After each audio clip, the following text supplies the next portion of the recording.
Okay guys, how about you? I hope you're doing fine. Sasa leo kwa watu wote ambao hawajui, nimeamua kuja na kitu kimoja kizuri sana. Hiki kitu bwana kinahusiana na nini? Hiki kitu kinahusiana na challenge ambayo nimejipa. Leo ni tarehe 1 mwezi wa kwanza mwaka 2025. Tarehe 1 mwezi wa 4 mwaka tarehe 1 mwezi wa 4 mwaka 2025. Mwezi mpya, siku mpya.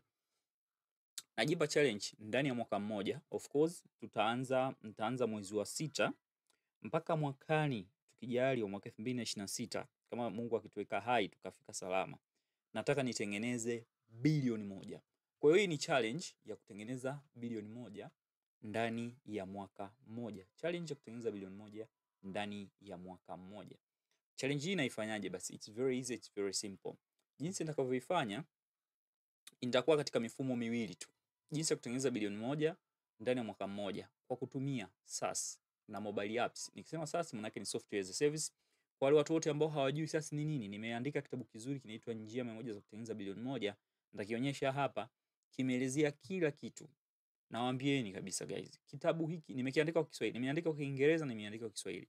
Kitabu hiki ni one of the best books Tanzania za kutengeneza pesa na uwekezaji.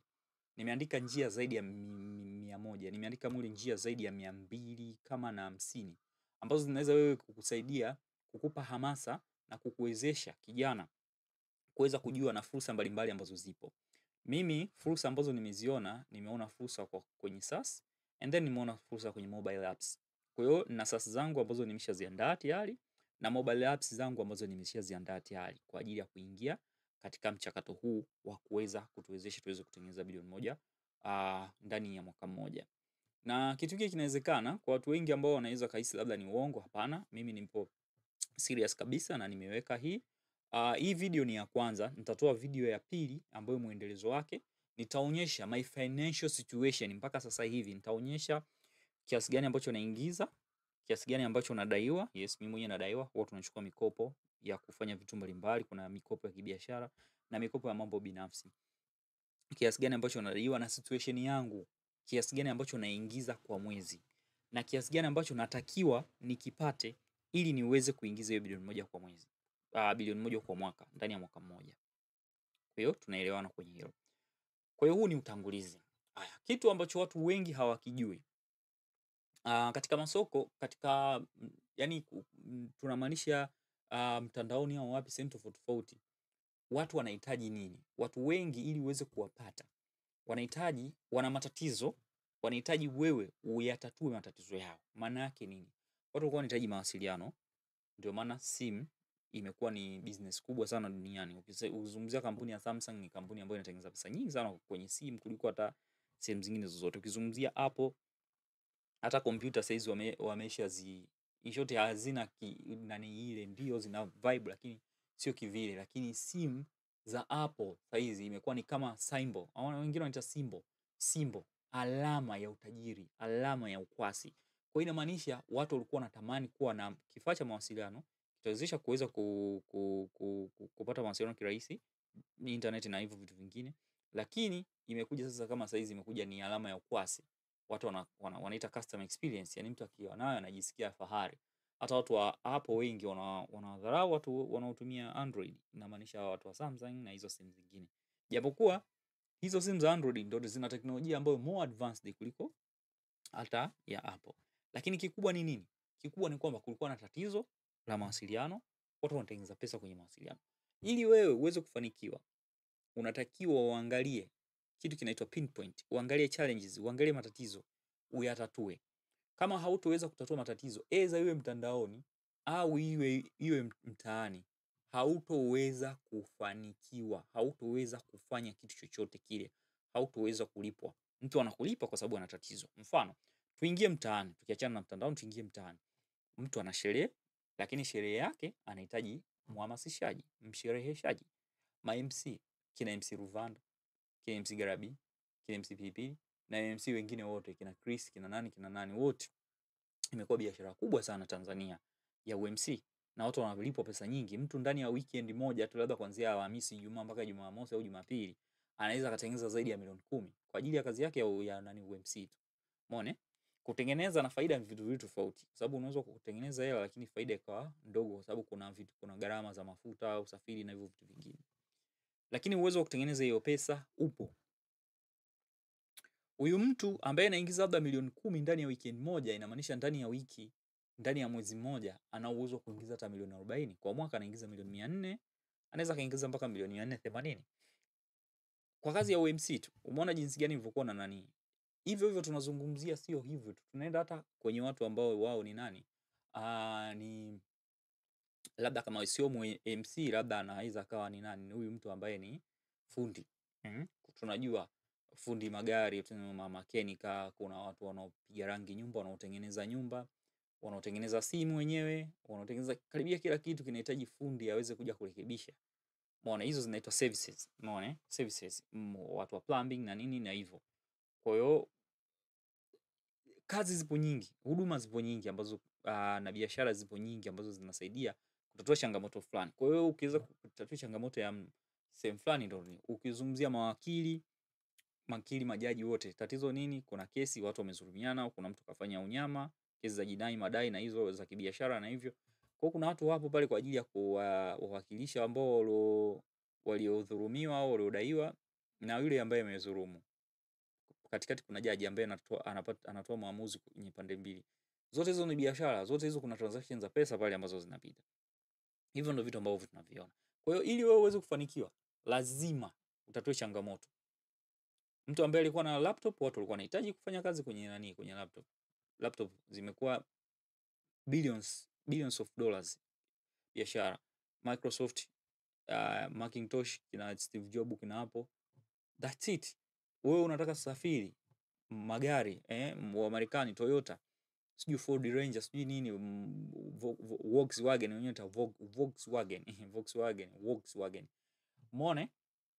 Kwa kitu ambacho kipo ni kwamba lazima utatue tatizo ili uweze kulipwa. Usipotatua tatizo inakuwa ni shida sana uweze kulipwa. Mtu wote ambaye ana biashara, maana yake biashara yake anamsaidia mtu mwingine, anamtatulia tatizo mtu ambaye hajui kufanya hiyo kitu. Tunazungumzia kuna software companies ambazo ndo kama ninavyozungumza mimi hapa, hiyo SaaS, maana yake software as a service, pamoja na mobile apps. Watu wanahitaji hizo ili mradi ziweze kusaidia katika maisha yao. Kwa hiyo lazima uangalie fursa iko wapi. Mimi upande wangu mimi, kwa muda huu ambao nimekaa mtandaoni kwa muda mrefu na kufanya vitu vingi sana, biashara za mtandaoni na karibia kila kitu, nimeona fursa ambayo ipo kwenye SaaS na nimeandika kwenye kitabu changu. Nimeona watu ambao wanapiga hela na makampuni mengi duniani yanafanya hivyo, software as a service. Pia kuna fursa nyingine ambayo ipo kwenye nini, program za kompyuta. Kwa hiyo mapato programu za simu duniani yanatarajiwa kufikia bilioni 935 za Kimarekani. Tunazungumzia matrilioni ya pesa mwaka 2024. Hiyo 24 ilikuwa. Kwa hiyo kwa 25, 26 huko ndo itakuwa ni balaa. Soko la sasa limeongezeka kwa 30% kila mwaka. Kwa hiyo kuna fursa kubwa kwenye hii sehemu. Guys, mimi nipo huku kwa sababu nimeshafanya hivi vitu.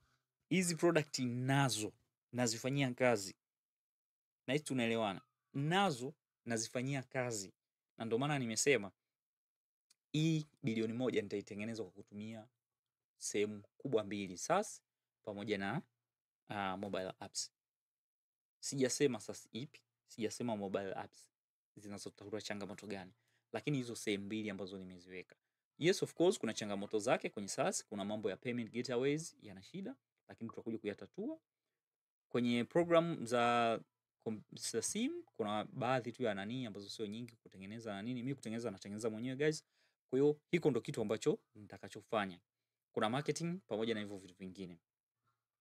Kitu gani ambacho kimenifanya mimi niweze kutoa hii? Guys, nimeandika kitabu cha njia 100 za kutengeneza bilioni 1. Kama hiki mnavyokiona hapa. Hiki kitabu kinasema zijue siri za mafanikio. Mwandishi wa kitabu cha Kileleni, Michael Nashon.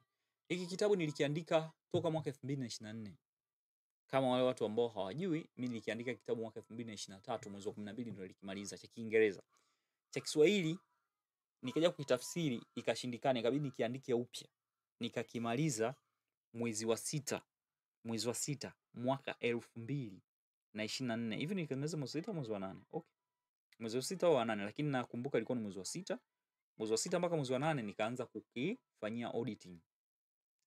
Hiki kitabu ni one of the best book Tanzania kwa watu ambao wanataka kutengeneza pesa. Haimaanishi mtandaoni. Humu kuna njia zaidi ya bilioni 1. Ukifungua hiki kitabu kurasa ya kwanza mpaka ya mwisho, kinakuonyesha njia na watu ambao wamefanikiwa na mifano ya watu waliofanikiwa, sio njia tu, na mifano ya watu waliofanikiwa. Nilivyosoma hiki kitabu, nilivyokuwa nafanya utafiti wa hiki kitabu kukiandika, nikajikuta nimeingia kwenye dimbwi la kuweza kujua vitu vingi sana, na nikaja kugundua kuna vitu vingi sana ambavyo mimi nilikuwa navichukulia kawaida, nilikuwa navidharau, lakini vinawatengenezea watu utajiri mkubwa sana. Kitu kimoja hapo ilikuwa ni SaaS, na kitu kingine ilikuwa ni program za simu au tuseme mobile apps, program za kwenye simu. Ni sehemu ambazo watu wanatengeneza mabilioni ya pesa. Mabilioni ya pesa. Kama tunavyojua kwenye biashara zozote, kama tunavyojua kwenye kitu chochote ambacho kinaanza, lazima kuna baadhi ya vitu viwepo. Kwa hiyo lazima kutakuwa na mtaji, kutakuwa na vitu vingine. Wewe kama wewe unaweza ukafanya hiki kitu, lakini kumbuka, kama hauna ujuzi wa kutengeneza, inamaanisha lazima utamwajiri mtu aweze kukutengenezea. Huyo mtu uliyemwajiri kwa ajili ya kutengenezea, naye atakuwa na vitu vyake ambavyo anahitaji kuvifanya ili aweze kukamilisha hivi vitu. Kwa hiyo kikubwa ndio hiko ambacho nilikuwa nataka niwaeleweshe na niwaambie kwamba njia 100 za kutengeneza bilioni 1 hiki kitabu mimi naanza kukifanyia kazi. Kwa hiyo toka nilivyokitoa mwaka jana mwezi wa 6 kwa Kiswahili, kwa Kiingereza ilikuwa toka mwaka jana mwezi wa kwanza mpaka leo hii, maana yake nilikuwa katika hizi njia naziangalia, nazisoma, nazifanyia kazi na naendelea nazo. Kwa sasa hivi nimejiridhisha kwamba na uwezo sasa wa kufanya kwa vitendo. Hapa naonyesha kwa vitendo. Kingine kikumbukwe, kutengeneza bilioni 1 sio kwamba una uwezo wa kutumia ndani ya mwaka mmoja, hapana.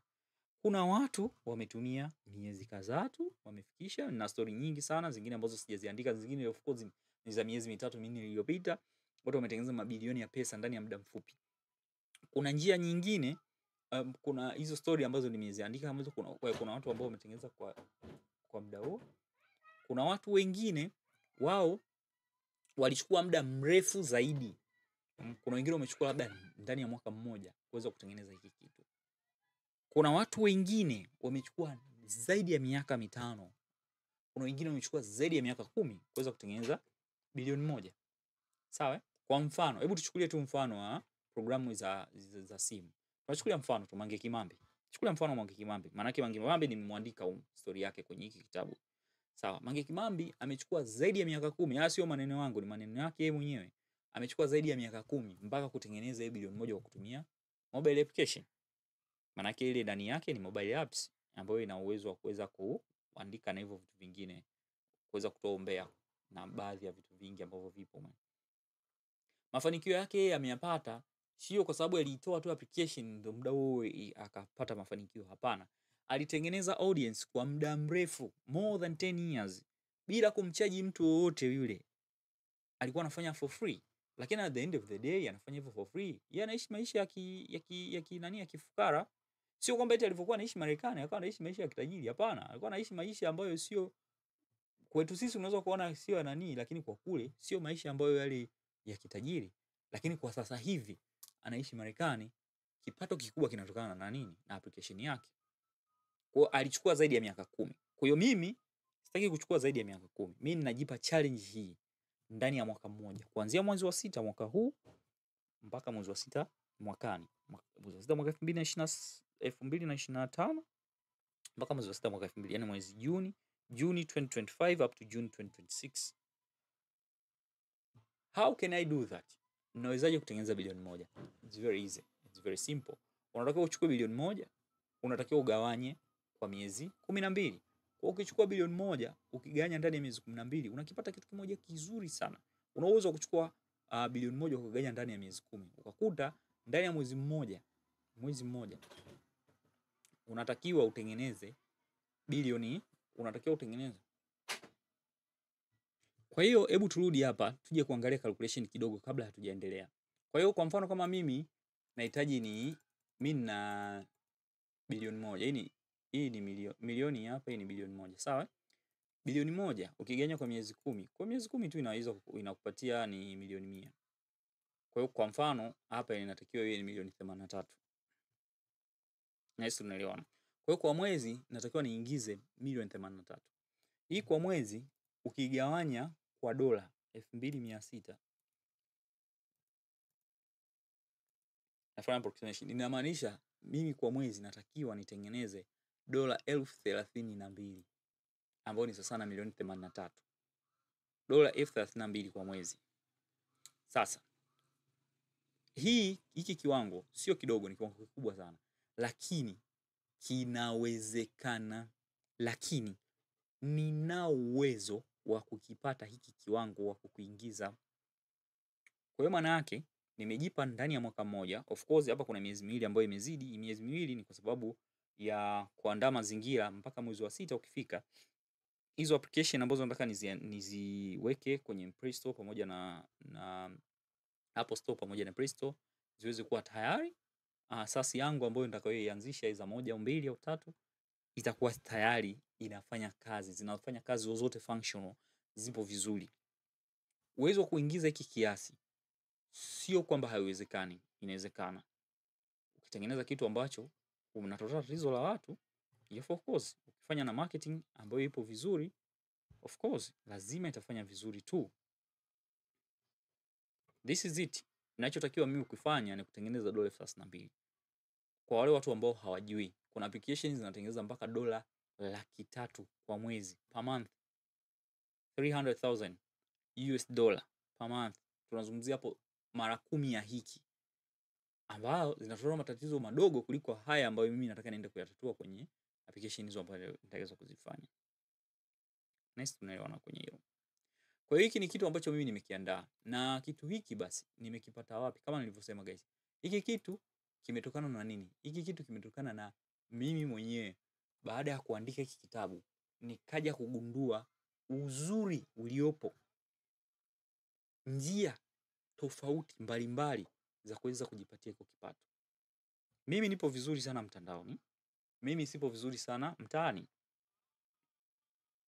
Kwa hiyo manake nimechukua kile kitu ambacho kwangu mimi nipo vizuri, nime double down on it. Ni sawa sawa na mtoto ambaye unamsomesha, yule mtoto akawa yeye anaweza sana hesabu, lakini anashindwa labda historia.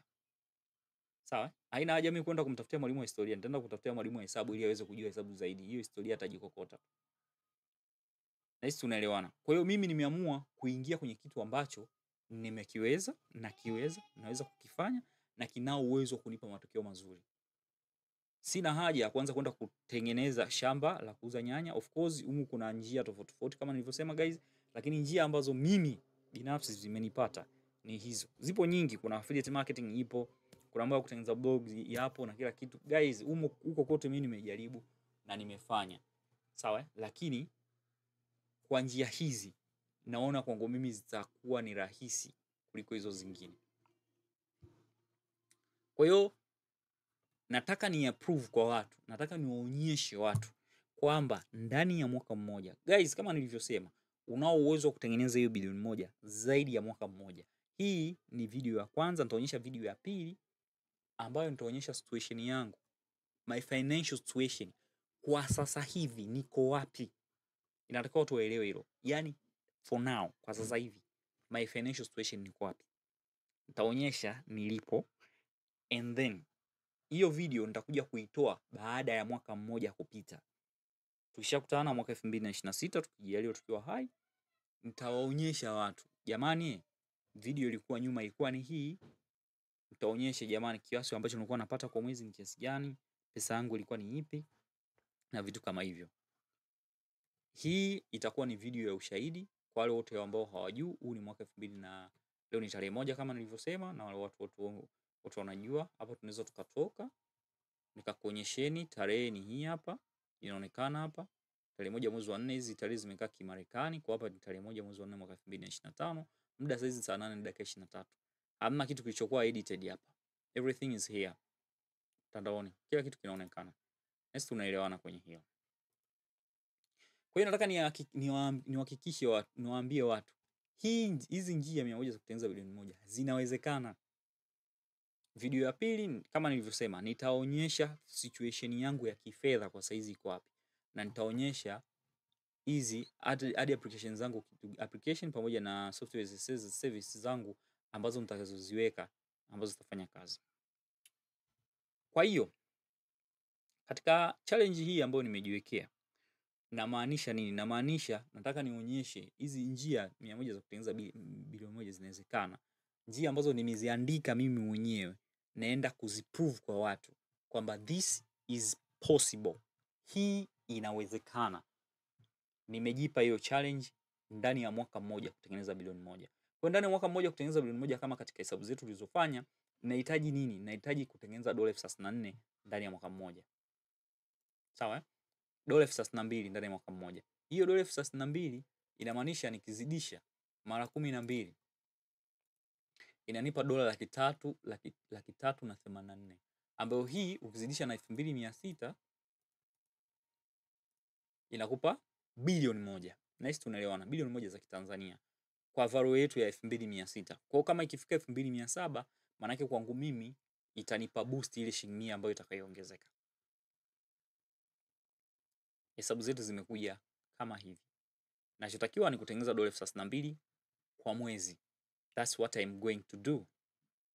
Na watu wote mnaoangalia hii leo tarehe 1 mwezi wa 4 mwaka 2025, mtakuja kuona utofauti, na nitaonyesha situation ya my bank account, nitaonyesha amount of money ambayo naingiza, hivyo vitu vyote, ushahidi wote nitaonyesha jinsi gani ya kuweza kutengeneza. Nataka kutengeneza hii tu. Hii ni kutengeneza bilioni 1 kwa mwaka. Kwa nikisema nitengeneze dola milioni 1 ambayo ni bilioni 2 na milioni 260, hapo inakuwa ni tofauti kidogo. Kwa sababu pale nitahitaji, kama ni dola milioni 1, inamaanisha hapo nitahitaji kuganya kwa 12 ambayo itakuwa ni dola 1083, sio 1032. Nitakiwa nitengeneze almost dola 1083. Kwa naweza kusema kama dola 100,000 kwa mwezi, which is possible. Vitu ambavyo ninavyo mimi, kuna watu wanatengeneza zaidi ya hii pesa kwa mwezi. That's it. More than this. It's possible. Tuendelee.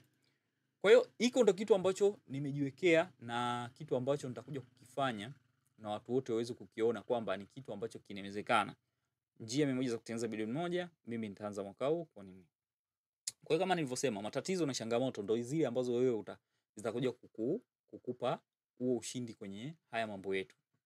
Kwa hiyo siku zote, kwa mfano sasa kama unataka kubuni, mfano labda unataka kuingia kwenye kubuni labda SaaS pamoja na vitu vingine. Guys, kwenye kile kitabu nimeandika vitu vingi sana, lakini kwenye mwongozo wa SaaS kubuni programu hizo lazima, SaaS nazo ni program kama program zingine tu. Software as a service ni software. Umeona? Vitu vile ambavyo unaohitaji kujua, kama nilivyosema, lazima kwanza ujue unataka kutengeneza nini. Kingine lazima ujue matatizo, kitu gani ambacho unaenda kukitatua, changamoto gani ambayo unaenda kuitatua. Umeona? Wateja lazima wajue. Usitengeneze kile kitu ambacho wewe unakipenda alafu sokoni hakipendwi. Ninazungumziaga sana haya mambo. Ni sawa sana mtu anakuambia eti follow your passion. That's stupid shit. Hautakiwi follow your passion. Follow kile kitu ambacho kinaingiza money. Umeona? Follow kitu ambacho kinatengeneza pesa. Ukifollow kitu ambacho kinaingiza kunani passion yako and then akitengeneza pesa, hiyo itakula kwako. Umeona? Kwa hiyo katika uuzaji na masoko, kwa mfano hapa kuna njia nyingine sasa, ili mradi uweze kuweka nani, labda kwa mfano kama mimi natengeneza software pamoja na mobile apps, ili niweze kupata wateja wengi, hata kama watu wengine ambao wanafanya biashara zingine. Tunajua mtandao ndo kila kitu. Kwa hiyo katika mtandaoni huko ndo utapata watu ambao watahitaji hiyo huduma yako. Umeona? Wateja siku zote wapo mtandaoni. Simu saizi imekuwa ndo kila kitu. Ukitumia simu unaweza kupata wateja wa kila aina. Lakini kikubwa lazima ujue niche yako. Niche maana yake ni ile sehemu wewe unajihusisha nini? Kama unajua application zako zipi, je, inahusika na mambo ya health, inahusika mambo ya productivity, inahusika mambo ya mapenzi, mitandao ya kijamii, hivyo ni dating apps au na hivyo vitu vingine vyote, lazima ujue unaenda kutatua changamoto gani. Sawa? Umeona? Kuna mambo mengine mengi ambayo yanahitajika hapo mbeleni, lakini hivyo vitu vyote unaweza kuvipata kwenye kitabu cha njia 100 za kutengeneza bilioni 1. Kwa hiyo kwa nini labda mimi nimeweza kuchagua kwa mfano mobile apps pamoja na software as a service? Kitu cha kwanza ni recurring revenue. Nikisema recurring revenue maana yake ni kwamba hizi mobile apps kwanza watu wengi wanatumia simu. Iko kitu cha kwanza, watu wengi wanatumia simu. Kingine watu wengi wanatumia simu. Kitu kingine, watu wengi kwenye hizi simu wana matatizo yao, wana changamoto zao, wanahitaji zitatulika. Kwa sababu simu kama simu imetengenezwa tu, lakini hizi mobile application zenyewe zimewekwa mule kwa ajili ya kuwasaidia watu. Kuna watu wanataka kuwekeza, kuna watu wanataka kujua muda, saa, watu wanatengeneza app za saa, kuna watu wanataka kujua kutaka kuanaita nini, kurekodi yale mazungumzo, kuna applications za kurekodi mazungumzo. Kuna watu wanataka wafanye video editing, watu ambao wanatumia kuna watu kwa mfano kama Twitter, Facebook, TikTok, yote ni mitandao hiyo. Watu wameangalia wakaona watu wanahitaji kuangalia video na kutengeneza vichekesho na nini, platform ni ipi? Watu wametengeneza TikTok, wameingia. Kwa hiyo kwenye mobile apps maana yake kuna watu wengi duniani, karibia watu wote wanatumia simu. Ni watu wachache sana, ni simu chache sana watu ambao watumii simu. Tunazungumzia hizi simu za simu janja, ni watu wachache sana. Kuna baadhi ya maeneo watu watumii, lakini wengi wetu tunatumia simu. Wengi wetu tunatumia simu kwa ajili ya biashara, kwa ajili ya kazi za kawaida na vitu vingine, na mawasiliano ya ndugu na jamaa. Kwa maana yake humu kuna kila aina ya wateja. Hiyo ndio kitu cha kwanza ambacho kilinifanya mimi niweze kuangalia hiyo.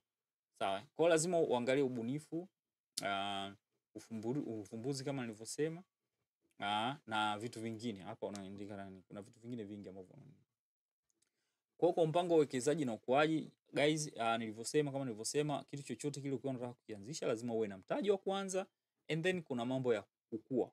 Kwa hiyo ndani ya mapato, je, mimi nitafikia vipi mapato ya bilioni 1? Kikubwa ambacho ninatakiwa, lazima kwanza niwe na mtaji wa kuanzia, na ndio maana nimejipa miezi miwili hii ya kuweza kuandaa hizo program and then na kuzilaunch. Baada ya hapo nahitaji kufanya marketing ya kutosha ili hiyo programu yangu iweze kukutana na watu wengi, waijue, waweze kuitumia. Tatizo la mobile application nyingi ni kudownload. Unaweza kutumia kwa mfano kama SaaS, software service, maana yake zile ni web app. Kitu kikubwa ambacho nao kinawatatiza mara nyingi inakuwa ni watu kwenda kuadopt, yani watu kuwapata. Hizi tunaita SEO. Kuna watu ambao wanajua mambo ya SEO. Sawa, lazima lazima ni rank kwenye Google.